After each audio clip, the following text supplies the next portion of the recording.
रहीम नाज़रीन अस्सलाम वालेकुम, मैं हूं इमरान वसीम। ऐसे प्रोग्राम का आगाज़ हम करेंगे खेल के मैदान से जुड़ी 3 बड़ी अहम ख़बरें हैं और आप देखने वाले यानी नाज़रीन ये जानते हैं कि पाकिस्तान के अवाम खेलों से ख़ास तौर पे क्रिकेट और हॉकी से बड़ी रग़बत रखते हैं। तो ये जो ख़बरें हैं खेल के मैदान से 3 अहम, इनकी तफ़सीलात से अपने व्लॉग का आगाज़ करेंगे और इसके बाद जो थंबनेल पे आपने हेडलाइंस पढ़ी हैं, टाइटल्स पढ़े हैं, फिर उन ख़बरों की तफ़सीलात आपकी खिदमत में पेश करेंगे। तो व्लॉग का आगाज़ करने से पहले आपसे दरख्वास्त के चैनल को सब्सक्राइब कर लें, बेल आइकॉन का बटन प्रेस करें। वीडियो पसंद आए तो इसे लाइक और शेयर ज़रूर कीजिएगा। पहले नाज़रीन हॉकी की एक ख़बर आपके साथ शेयर कर लें। हॉकी के मुस्तफ़ी होने वाले फेडरेशन के जो सदर थे बुगटी साहब, जिन्होंने अपना इस्तीफ़ा देने से पहले हॉकी टीम के कैप्टन अमाद बट पे 2 साल की पाबंदी लगा दी थी।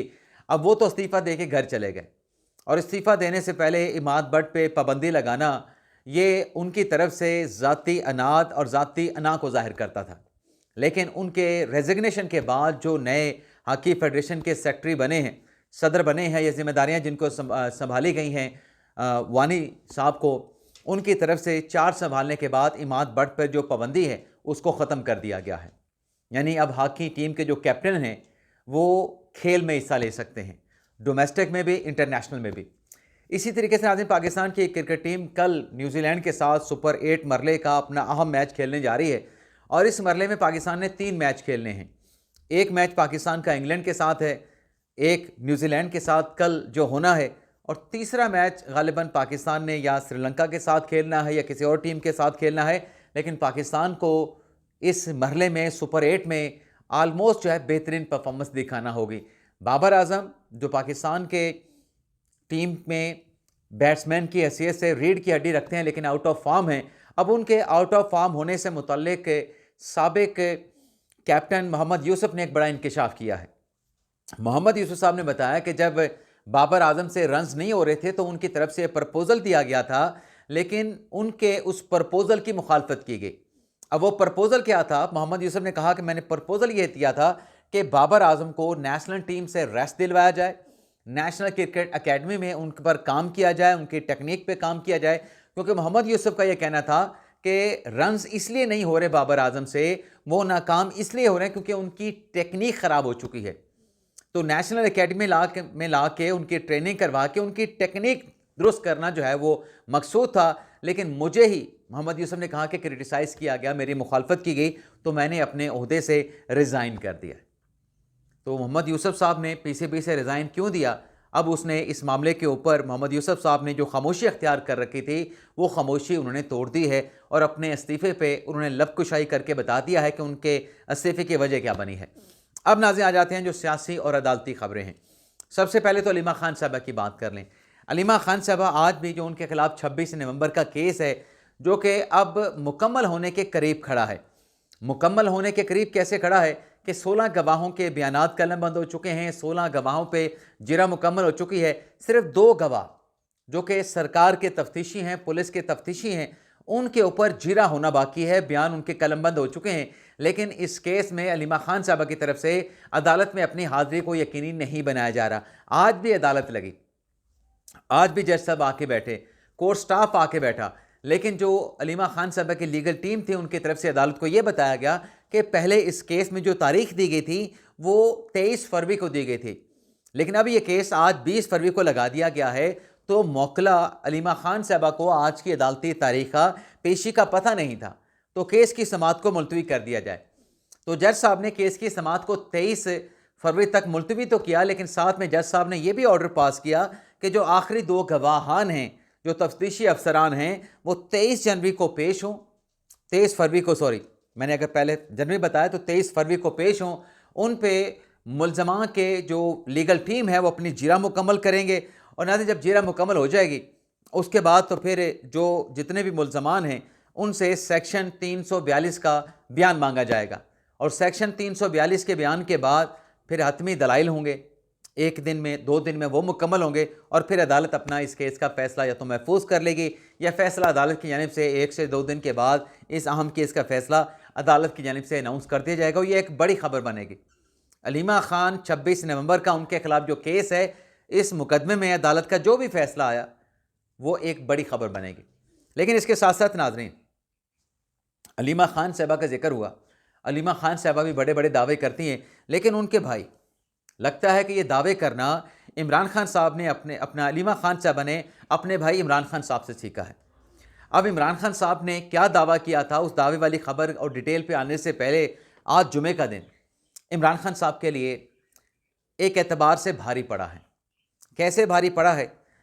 एक तो ये हुआ है कि पाकिस्तान तहरीक इंसाफ के जो चीफ फाइनेंस ऑफिसर थे, CFO जिसको बोलते हैं, और दूसरे जहां पर तहरीक इंसाफ का जिस निजी बैंक में अकाउंट था, उस बैंक के ऑफिसर फैसल काजी और तहरीक इंसाफ के साबिक CFO सिराज अहमद, जो तहरीक इंसाफ और इमरान खान के खिलाफ फॉरेन फंडिंग, ममनूआ फंडिंग का केस है, उसमें ये दोनों शख्सियात शामिल तफ्तीश कर ली गई हैं।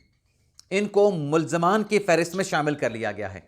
आज जो PTI के खिलाफ ममनूआ फॉरेन फंडिंग का केस है, उसकी जज अब्दुल गफूर काकड़ साहब ने समाअत की, तो अदालत में जो प्रोसिक्यूटर FIA के पेश हुए, उनकी तरफ से ये बताया गया कि 2 नए मुल्ज़मान इस केस में शामिल तफ्तीश किए गए हैं। जो जुज़वी चलान है इमरान खान के खिलाफ, दीगर मुल्ज़मान के खिलाफ, वो चलान हम ऑलरेडी अदालत में जमा करवा चुके हैं। अब चूंकि प्रोसिक्यूटर ने कहा कि 2 मुल्ज़मान इसमें शामिल तफ्तीश हुए हैं, नए एक्यूज़ हैं, तो जो हतमी चलान है, अबूरी चलान तो FIA जमा नहीं कराएगी, लेकिन जो हतमी चलान है, हतमी चलान को अदालत में सबमिट कराने के लिए हमें मज़ीद मोहलत दी जाए। जब प्रोसिक्यूटर ने ये इस्तदा की, तो जज साहब ने उनकी इस्तदा, उनकी एप्लीकेशन का, उनकी दरख्वास्त का जायज़ा लेने के बाद सवाल ये किया कि आप ये बताएं, पहले ही 2 साल से चलान इस केस में जमा नहीं हुआ, अब आपको हतमी चलान यानी फाइनल चलान जमा कराने के लिए मज़ीद कितना वक्त चाहिए? तो FIA के प्रोसिक्यूटर वासिक मलिक साहब ने कहा कि हमें 10 से 15 दिन का आप अगर टाइम देते हैं तो हतमी चलान भी अदालत में जमा करवा दिया जाएगा। तमाम मुल्ज़मान को शामिल करके तमाम चीज़ें उस चलान में शामिल की जाएंगी। जिस पर जज साहब ने किया ये इस्तफसार का जवाब आने पे कि केस की समाअत तो 5 मार्च तक, यानी आज 20 फरवरी है, 5 मार्च तक मुलतवी कर दी, और साथ में FIA को कहा कि आइंदा समाअत तक आप जो हतमी चलान है, फाइनल चलान है, वो जमा करा दें और उसके बाद फिर अदालती कार्रवाई आगे बढ़ाई जाएगी। अब ये जो जुमे के दिन फैसला सामने आया है कि आप फाइनल चलान जमा कराएं फॉरेन फंडिंग केस में, ममनूआ फंडिंग केस में, अब ये चलान अगर 5 मार्च तक आ जाता है तहरीक इंसाफ और तहरीक इंसाफ के दीगर रहनुमा और बानी PTI इमरान खान के खिलाफ, तो आगे क्या होगा? आगे नाजरीन ये होगा, जुज़वी चलान आना भी एक बड़ी डेवलपमेंट है, लेकिन जब हतमी चलान आएगा तो अदालत की तरफ से तमाम मुल्ज़मान में चलान की नकूल तकसीम की जाएंगी। चलान की नकूल तकसीम होने के बाद उन्हें चार्जशीट की फ़र्द जुर्म की तारीख दी जाएगी, और जैसे ही फ़र्द जुर्म की तारीख दी जाएगी तो केस का जो ट्रायल है उसका बाकायदा तौर पे आगाज़ हो जाएगा। लेकिन ये सबूतों वाली कहानी क्या है? नाज़रीन, सबूतों वाली कहानी ये है कि कुछ ऐसे शवाहिद, ऐसे सबूत, ऐसे दस्तावेज़ात जो इमरान खान साहब के हक़ में थे, और इमरान खान साहब ये दावा करते थे कि मेरे पास वो शवाहिद मौजूद हैं, और मुझे अगर कहा गया तो वो तमाम शवाहिद जो कि मेरे हक़ में हैं, मेरे दावे की सपोर्ट में हैं, मैं वो शवाहिद अदालत में पेश कर दूंगा। अब आज दोपहर को हमने जब अलाउ किया, जिसमें आप देखने वालों को ये बताया कि जो शहबाज शरीफ का इमरान खान के खिलाफ डेफेमेशन का सूट है, 10 अरब हर्जाने का, एक बड़ी रकम का, एक बड़ा डेफेमेशन का सूट है, यानी फैसला इमरान खान साहब के खिलाफ अगर आया, जो लगता है आएगा, मुझे क्यों लगता है आएगा, मैं वो डिटेल भी आगे चल के आपको बताऊंगा, तो ये 10 अरब कहाँ से अदा किए जाएंगे।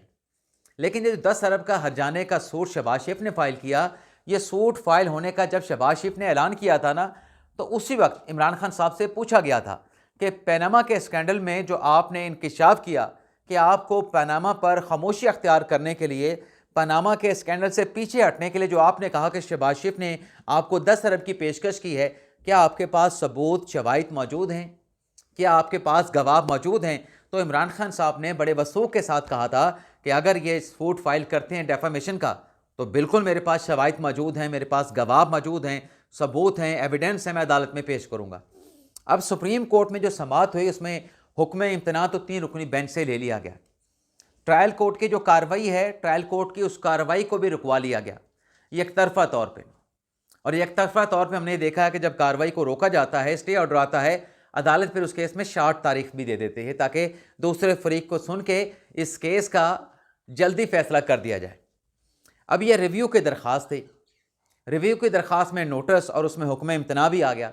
लेकिन सवाल ये पैदा होता है कि 2017 में शहबाज शरीफ ने ये इमरान खान के खिलाफ डेफामेशन का 10 अरब हर्जाने का केस फाइल किया था।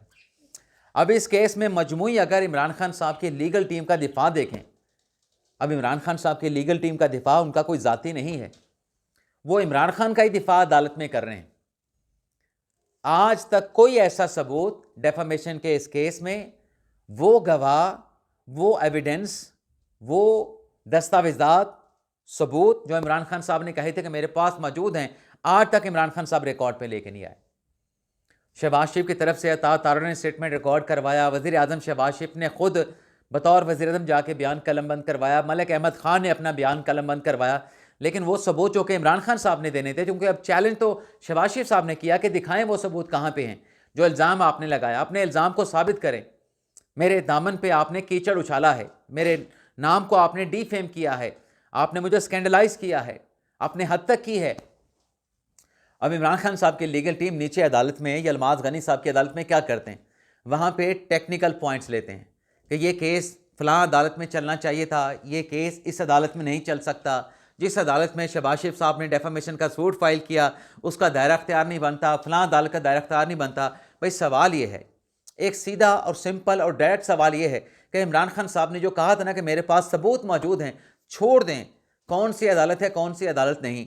शहबाज शरीफ को जो अदालत लगी वहाँ पे वो चले गए। आपके सबूत किधर हैं? आप वो सबूत ला के रख दें। अगर वो ठोस शवाहिद हुए, नाकाबिले तरदीद सबूत हुए, तो शहबाज शरीफ का जो हर्जाने का केस है, अदालत उसे उठा के रद्द की टोकरी में फेंक देगी।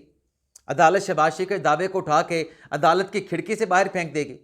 और उल्टा हो सकता है कि इमरान खान को चैलेंज करने पे शहबाज शरीफ को अदालत जुर्माना कर दे। लेकिन आज तक टेक्निकलिटीज़ के पीछे, कानूनी मोशगाफियों के पीछे तो इमरान खान साहब और उनकी लीगल टीम छिप रहे हैं, लेकिन सबूत आज तक नहीं दिया गया। सबूत आज तक नहीं दिया गया। दावा बहुत बड़ा किया गया। जैसे अलीमा खान साहब ने कहा कि हमारे भाई को दावा जहर दे रहे हैं, अगर ये जहर नहीं दे रहे तो इमरान खान साहब का ब्लड टेस्ट करा लें। भाई आप ये जो जहर देने वाला दावा करते हैं, इसको साबित करने के लिए आपके पास सपोर्ट क्या है, आपके पास बैकिंग क्या है? कोई बैकिंग नहीं। इसी तरीके से नाजरीन, एक और अच्छी खबर पाकिस्तान के लिए कि IMF ने भी पाकिस्तान की जो माशी हालत बेहतर हो रही है उसका एतराफ़ किया है। लेकिन मैं पाकिस्तान की मईशत को किस नज़र से देखता हूँ कि वो बेहतरी की जानिब गामज़न है। नाज़रीन, पाकिस्तान का जो करंट अकाउंट खसारा है वो हमेशा पाकिस्तान का जो अकाउंट है उसमें करंट खसारा ही रहा, करंट अकाउंट खसारे में ही रहा। अब ये होता क्या है करंट अकाउंट खसारा? ये नाज़रीन ऐसे होता है कि आपने अपने मुल्क के लिए अगर 1 अरब डॉलर कमाए हैं तो आपका ख़र्चा जो है वो 1.5 अरब डॉलर का है। तो वो जो 1 अरब का ख़र्चा और 1.5 अरब के 1 अरब का आपकी आमदन और 1.5 अरब का ख़र्चा जो 50 करोड़ एक्स्ट्रा आपने ख़र्च करना होता है, वो आप फिर कर्ज़ की सूरत में लेते हैं। आपका कर्ज़ बढ़ता चला जाता है। तो जो एक बैलेंस होता है ना एक्सपेंडिचर का और इनकम का, वो एक बैलेंस जो है वो ख़राब हो जाता है। उसको करंट अकाउंट खसारा कहते हैं, जब डॉलर जो हैं आप ज़्यादा खर्च कर रहे होते हैं और डॉलर आपके पास आ थोड़े रहे होते हैं। अब सूरत हाल ये है कि IMF इस बात का एतराफ़ कर रहा है कि पाकिस्तान की मुआशी हालत बेहतर हुई है और पिछले 14 सालों से पाकिस्तान का जो करंट अकाउंट खसारे में चल रहा था, अब वो खसारे वाला मामला ख़त्म हो गया है, अब वो पॉजिटिव में चला गया है। अब पाकिस्तान को करंट अकाउंट खसारे का सामना नहीं है।